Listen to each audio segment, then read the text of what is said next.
All right, good afternoon, everyone. My name's Carlos. I'm one of the young guys from Austin, Texas. It's great to be here with everyone this weekend. Thank you so much for the first two talks, where we already begin to truly see the legacy Father Kentinick has left us from his exile, from his time here in the United States. I was asked to give a testimony on my experience with Father Kentinick and his love for the church, and how that's increased my love for the church. Because Father Kentinick's legacy from his exile lives on through us, and through the actions that we take and the spiritual and faith experiences that we have due to Father Kentinick, his exile, and his teachings. So a little bit about myself, so you can understand how my love for the church has grown because of Father Kentinick. I grew up Catholic. My parents were Catholic. I was baptized when I was a baby. We went to Sunday Mass every single Sunday. I think at one point during my grade school, I thought I could count the times I'd missed Sunday Mass, because we always went to Mass on Sunday. We always went to Mass. We always went to eat as a family. They always made us go to catechism classes every year. So that, and the sacraments, of course, and because of my parents who placed the seeds of my faith, I've always loved the church, and I've always loved being Catholic. But it wasn't until I joined Schoenstatt, until I truly met Father Kentinick, that love exploded. That love just grew, and it penetrated all aspects of my life. And the reason was because he began to answer questions that I had always had growing up. Yes, I love the church. Yes, I love being Catholic, but I still had many questions. Those questions maybe you kind of think about when you're falling asleep at night. You don't really ask anyone because you don't know how to ask them. He began answering those. My life group, we began reading the 31st of May. And if Father Seuss remembers, who was the moderator of the University Man in Austin, those meetings, every week we came together and we were reading the 31st of May. And before our eyes, we'd come and we'd have answers to the questions we had had our whole lives. And those answers were sometimes similar to what I had thought before, but I didn't have the words to explain it. You know, just a quick example. Everything Father Kentinick teaches about secondary causes was what I had experienced in my family. God is love. God is family, right? And I've experienced God and His love through my parents. I had never known how to explain that, though. It was something I felt, but it was something I didn't know how to explain it to others. Another example, growing up, a good friend of mine who wasn't Catholic said, I don't need Christ. I don't need my friends. Christ is enough. And I heard that, and I could see, okay, she truly loves Jesus, and she wants to put Jesus first in her life. But something about, I don't need friends, I just need Christ, kind of rubbed me the wrong way. I didn't see, something was missing there. Again, secondary causes, that we experience God's love through others. You know, and that God truly is family, and that we need the community, as we heard earlier. You know, our Schoenstatt family. So, Father Kentinick begins to show me that God is love, God is family. The church is love, the church is family, and Schoenstatt is family. So slowly over time, I began to have ways to explain, you know, in SUM we talk about Schoenstatt as a movement of formation. I began to learn to explain these feelings and this faith I had been given to me by my parents, but I began to understand it at a deeper level.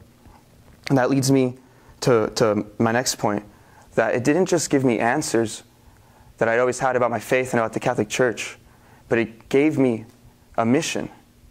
Because the Catholic Church is a family, but it's a family with a mission.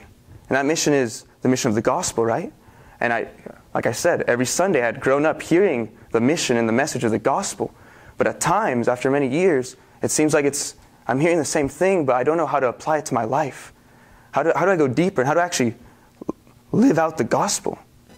How do I live out the stories of Christ and the apostles in my life every day?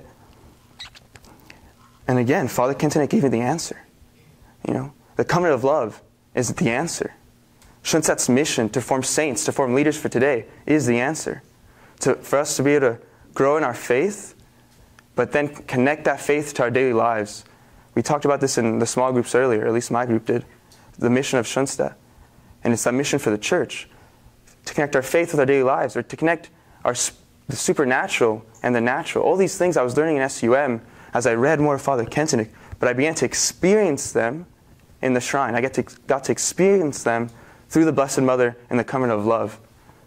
So Father Kentenich gave me that family that I'd always known, but he explained it more to me, and he taught me how to love that family more. So I'd always loved being Catholic, and that love has grown, that love for the church. And we're a family with a mission. And that's why then we look back, my life group, why we love that semester. We think of our undergrad, that year where we learned about the 31st of May, how it blew our minds, how this is the mission of the church for us, you know. So everything I had heard growing up on Sundays, you know, the message of the gospel, now I had it in a way that I could take it in and then apply it to my life. And I knew if I lived out Schoenstadt's mission, I was living out the gospel. And that's something that I will be always grateful for to Father Kentenich. So Father Kentenich gave me a family with a mission. And that family is the Catholic Church and our Schoenstatt family. And I just want to close by sharing a little bit about my experience when I went to Father Kentenich's tomb.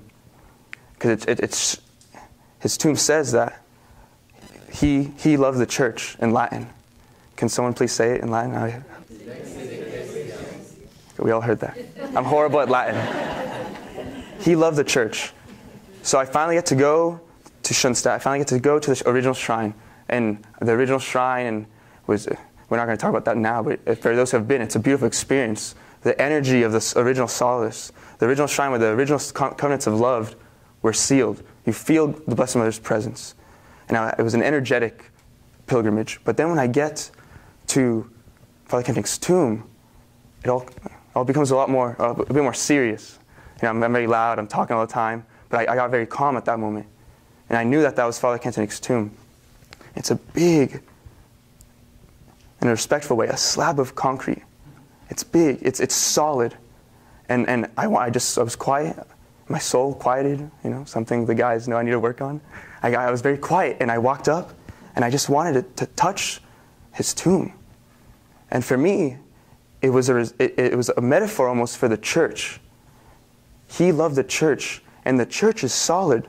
The church gives us the message of the gospel. The church shares that with the world, but it's because it's solid, not because it's flimsy, or because someone just goes around saying empty words, like the bishop used that phrase, but it's solid and it's filled with the Spirit. And that tomb is solid. And you feel that. And that's Father Kentenich's legacy. And I wanted to share that today with you all, because I hope you at one day can go to that tomb, Father Kentenich's tomb, and experience him there and experience his love for the church. Church, God is love, God is family. The church is love, the church is family. Schoenstatt is family. You know? And we will live out the gospel. We will love the Catholic Church the more we love Schoenstatt and the more we live out Schoenstatt's mission. And for that, I will be eternally grateful to Father Kentenich. So thank you very much. Amen.